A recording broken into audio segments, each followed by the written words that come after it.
right, welcome back. We are just here having a small discussion with Dr. Generals. Activities are happening also within Kenyatta University on that World International Teachers Day, a celebration of teachers.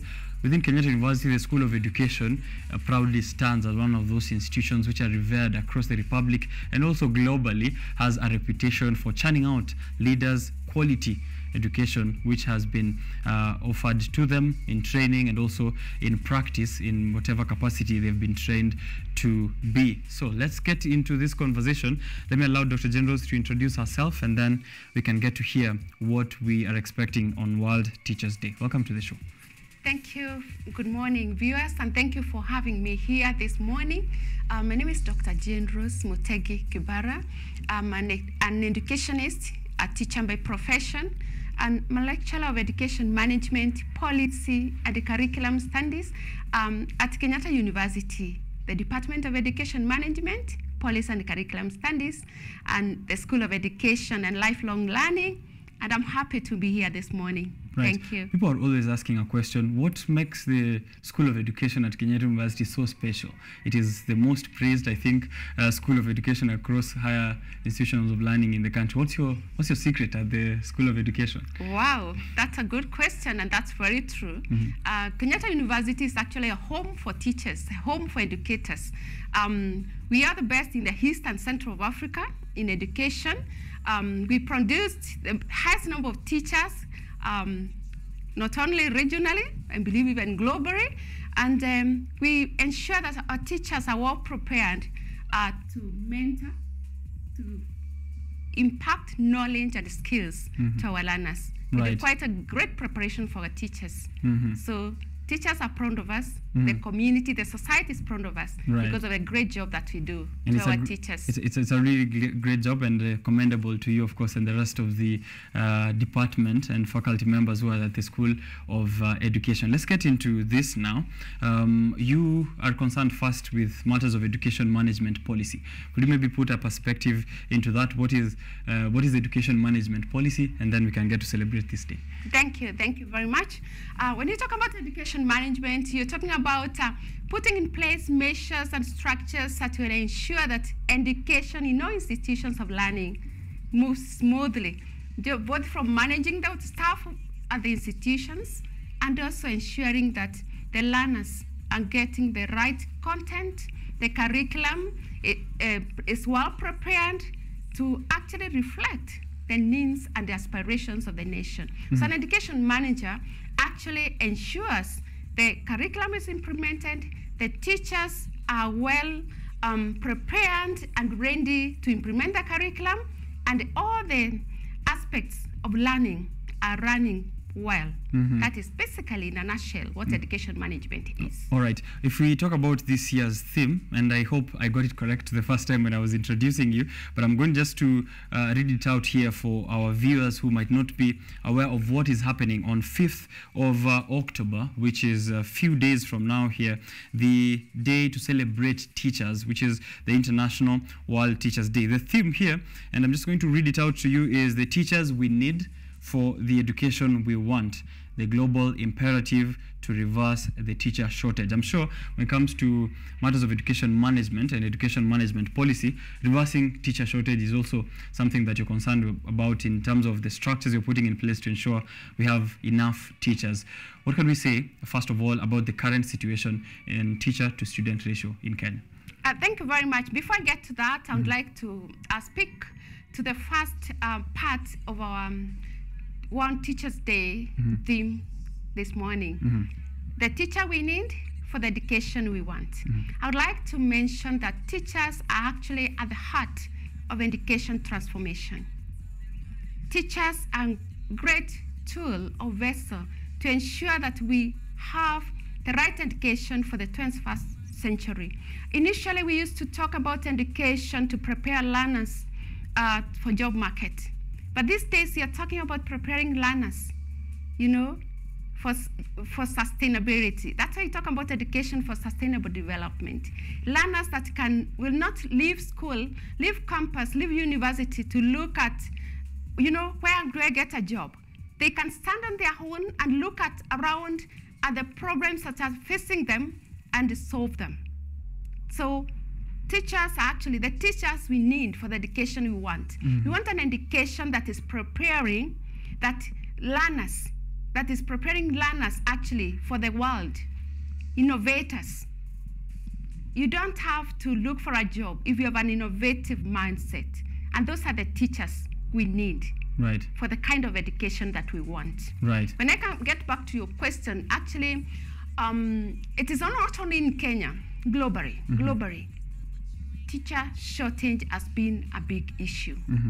Unfortunately, world over, we've not been able to have enough teachers, adequate teachers.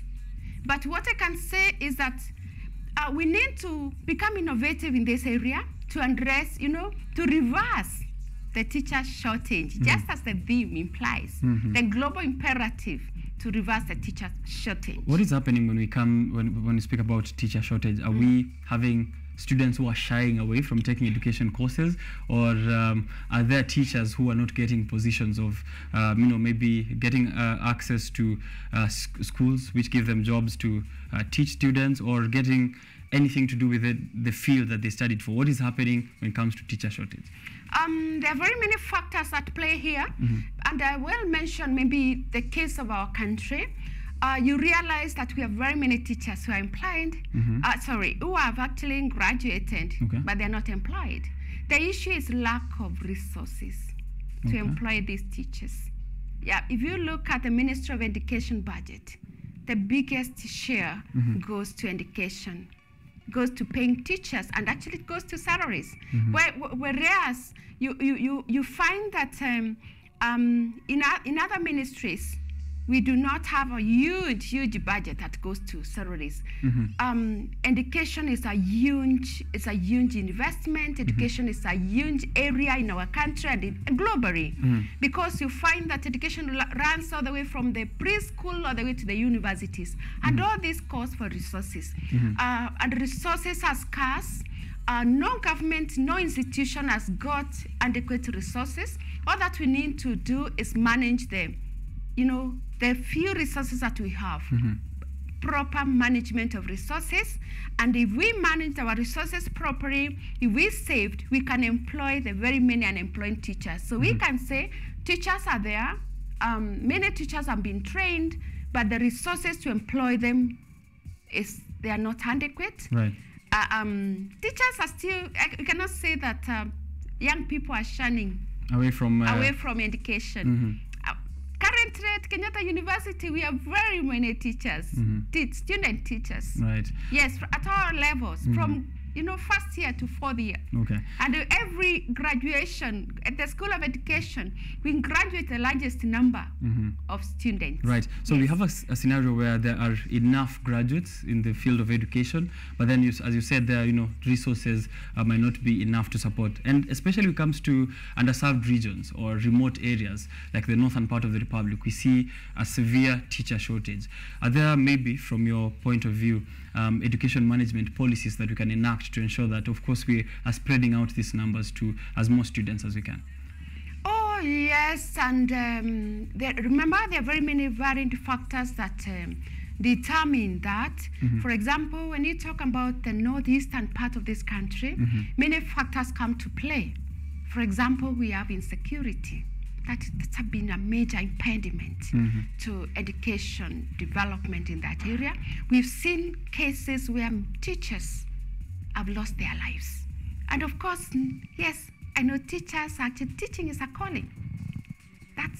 Teachers are passionate at what they do. And those people got to do education, they have a calling. They do it with the heart that they have.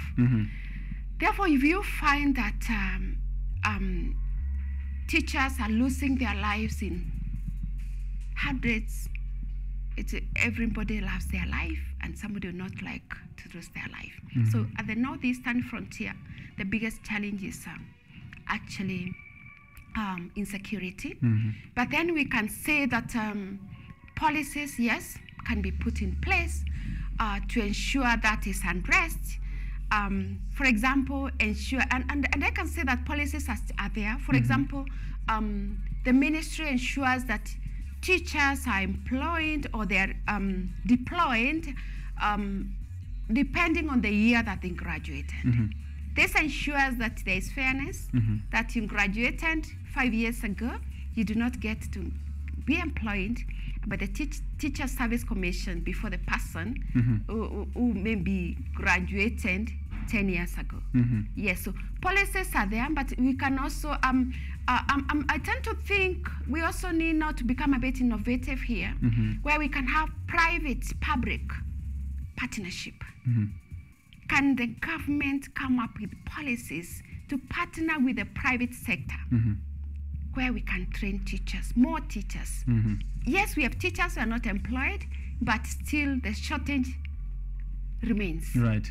Yes. The COVID-19 pandemic taught us a few things, which one is to force us into this kind of situation where we are shifting to online and distance learning. And I think this also helps in reducing or reversing this teacher shortage.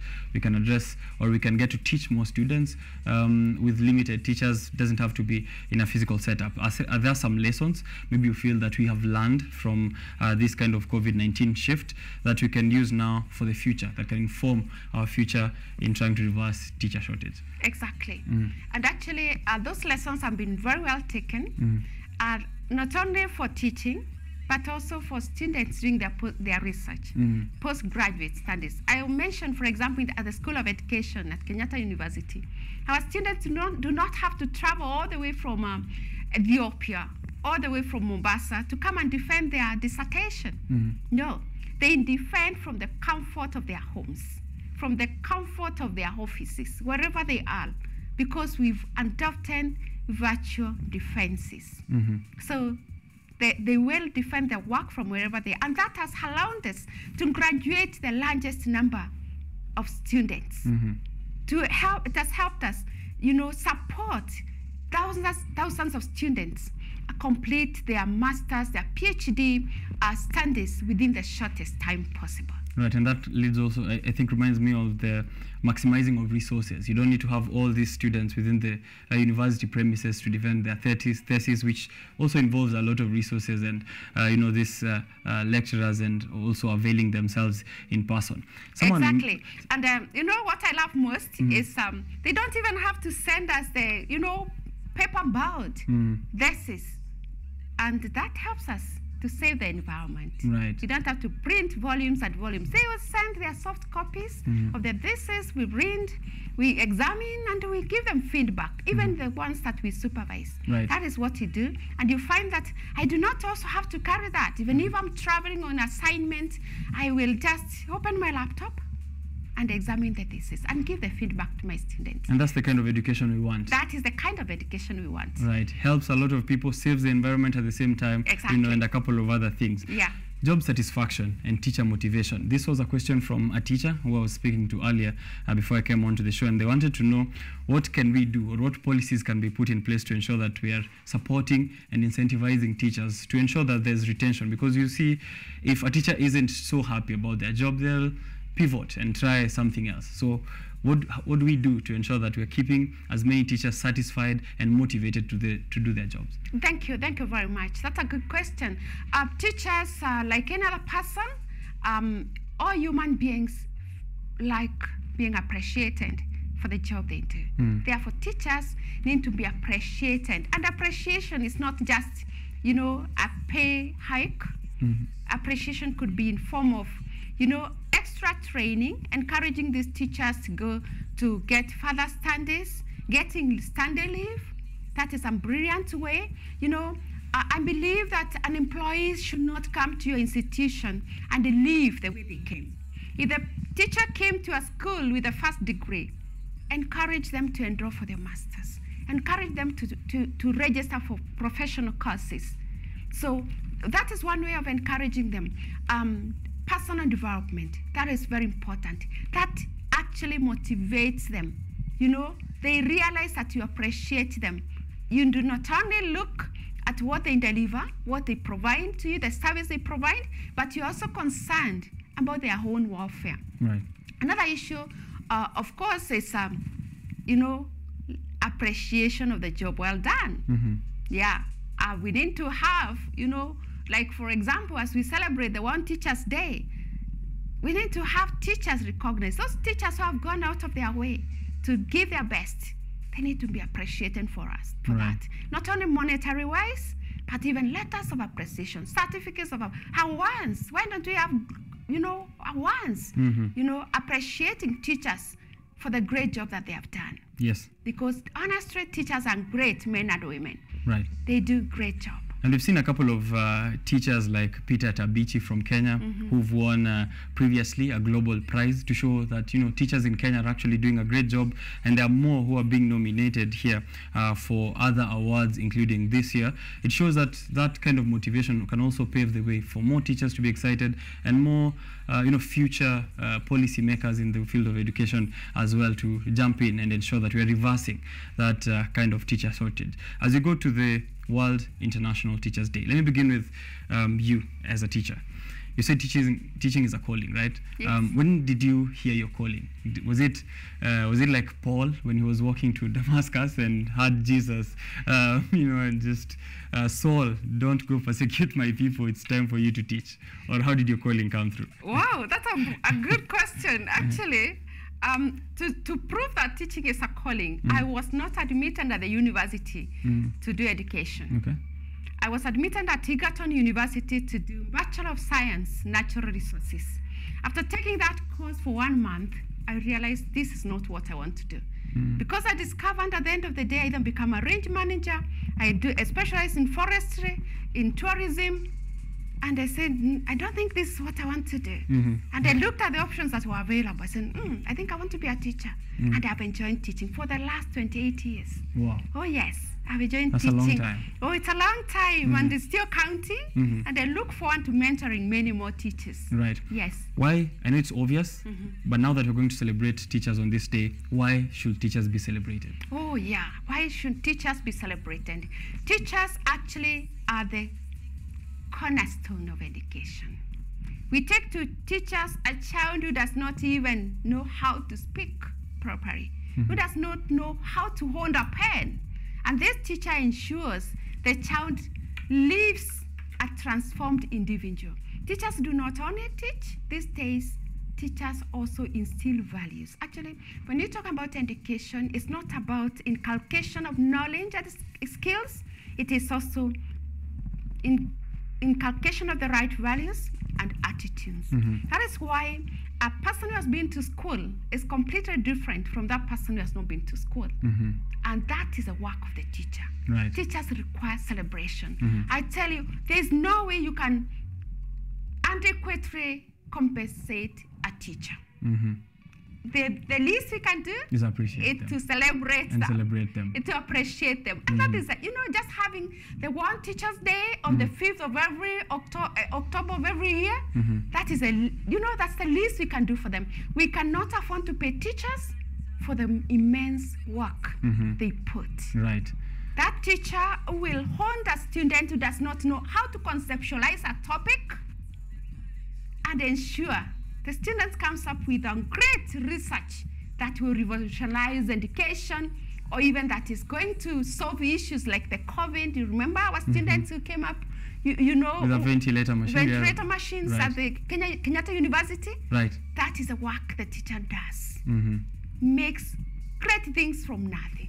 Right. Therefore, we need to celebrate the teachers. Right. Last week we had a question here, a very interesting one. Who is a teacher? Who do I call a teacher? Is it the one who taught me in class? Is it the one who taught me in life? Asiyefunzwa na mamaye hufunzwa na ulimwengu. Is it the world? Who do I label as a teacher as we're going towards this day? A teacher is a profession.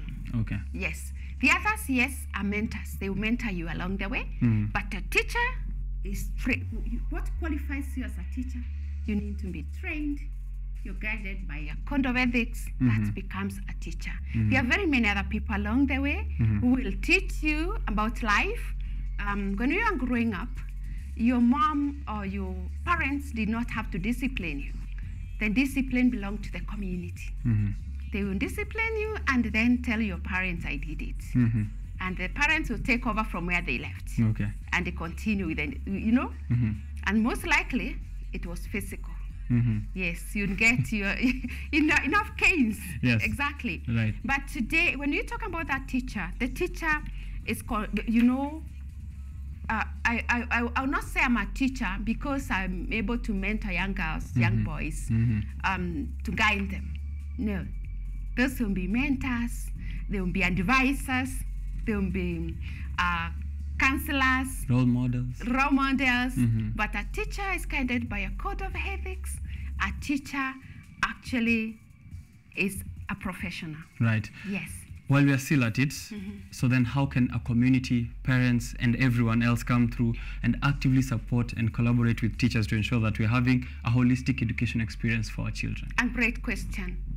It is not the responsibility of the teacher alone to provide education. Education is the role of the entire community. From the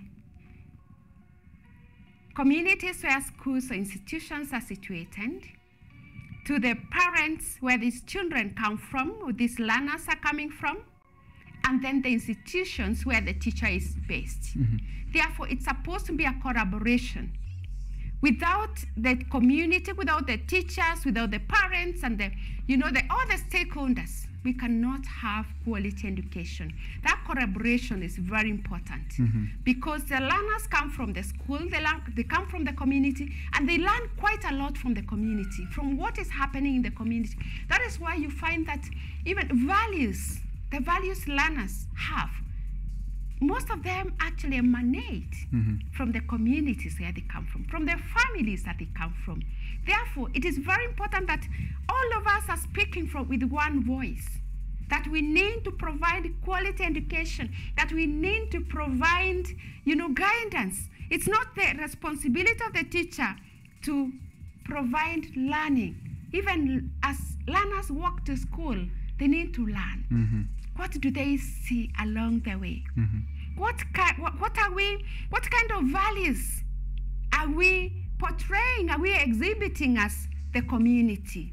Remember, learning, education is not about knowledge and skills, it's about values, it's about the attitudes. Because you may have education, but if you have the wrong attitude, you have got the wrong values, you may not succeed in life. That education might not help you. It might not help you. Right. Yes, and therefore that is where the community comes in, that is where the society comes in, the family comes in. We need to work together in collaboration, in partnership, to ensure we provide holistic education, quality education. That is where the church comes in. That is where the mosque comes in.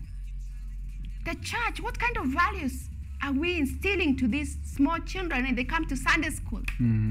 What kind of values are we portraying as Christians, for example? I'm a Christian myself. What kind of values are these small learners?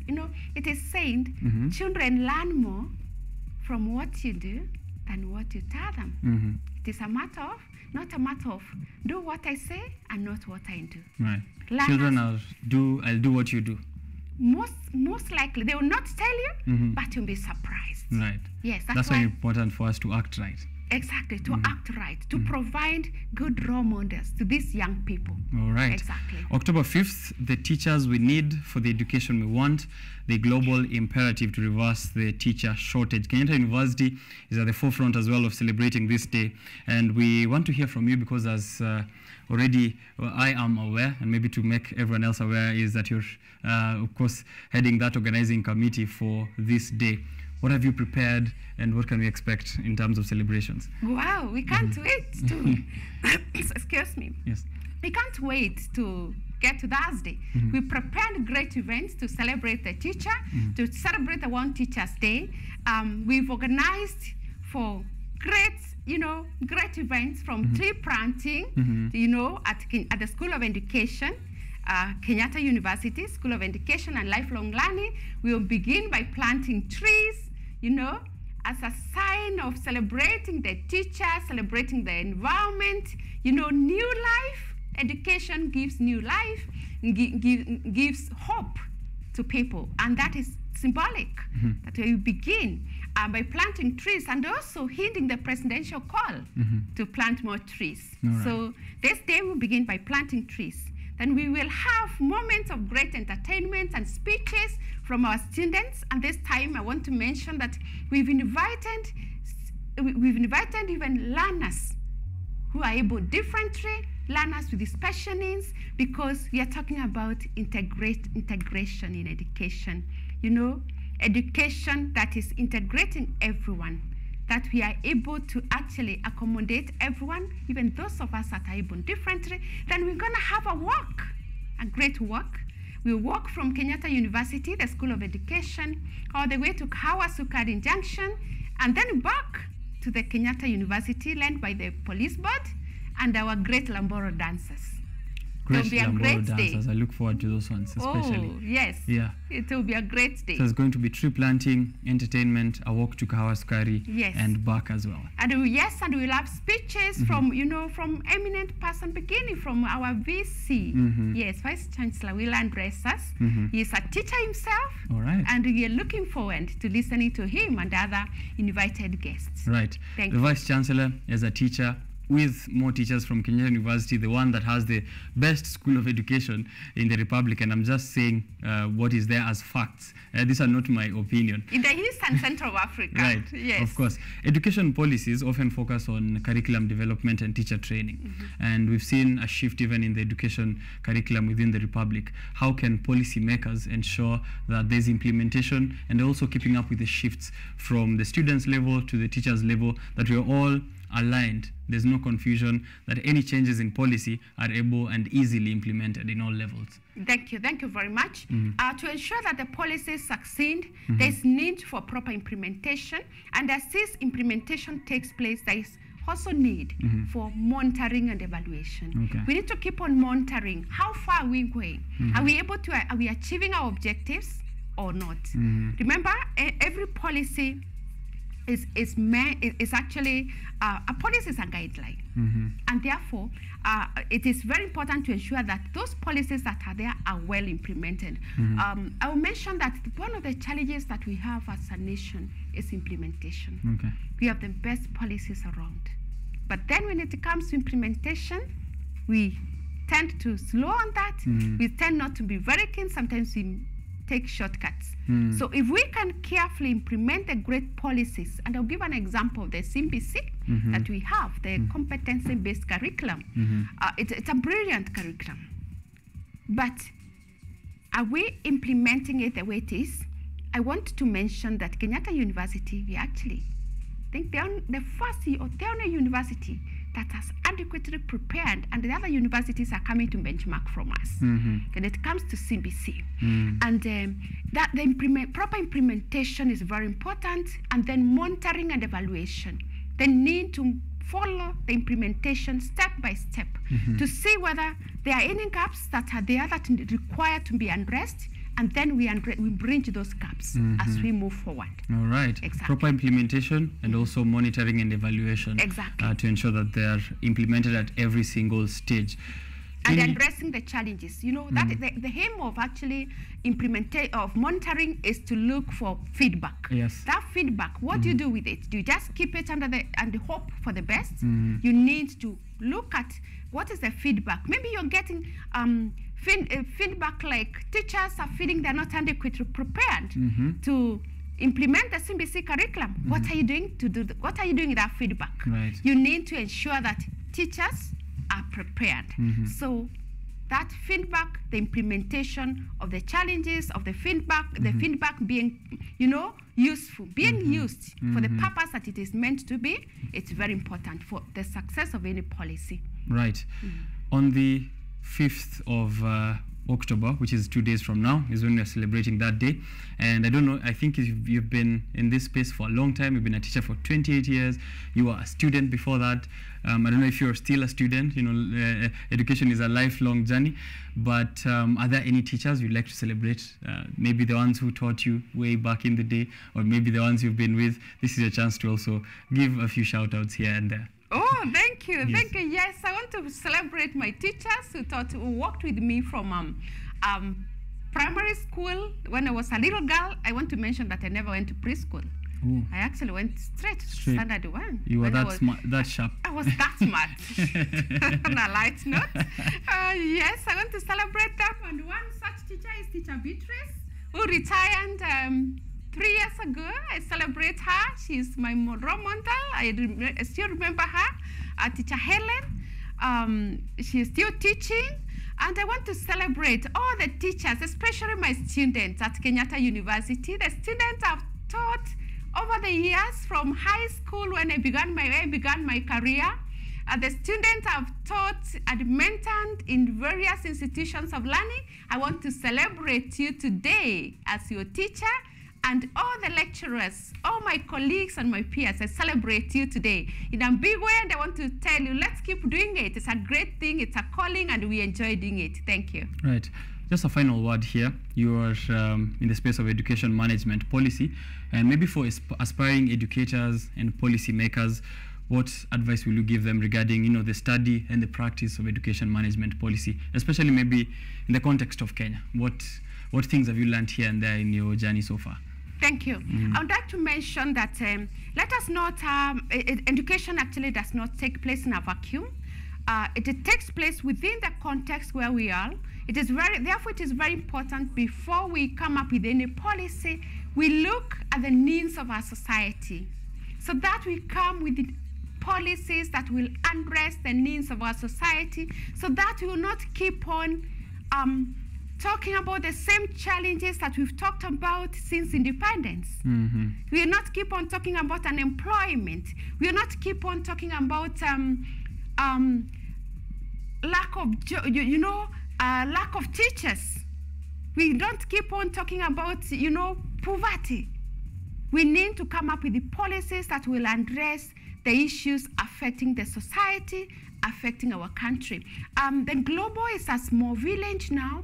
We need to look at how we can leverage on technology, how we can leverage on, information, and then come up with the policies that will be tailor-made to address the many challenges affecting our community today, the many challenges affecting our youth today, the young people. Remember, our young people are the backbone of our country.